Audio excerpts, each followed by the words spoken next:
ఒకసారి సాయంత్రం ఒకసారి పర్వాలేదన్నారు పెద్దవాళ్ళు.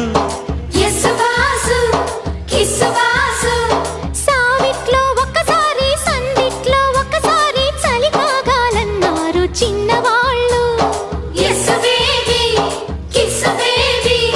కొక్కరో బంగారు కోడి ముద్దడితే ముదిరింది వేడి. పిల్లగో చూశాని నాడి అదిరింది కన్నెబాడి. గుట్టుగా దోపిడి చెయ్యనా గుమ్మడి తాళలేను తీపి రాపిడి. నిన్నేమడగను ఎట్టాడగను ఒకసారి ఒడిలోకి రమ్మని.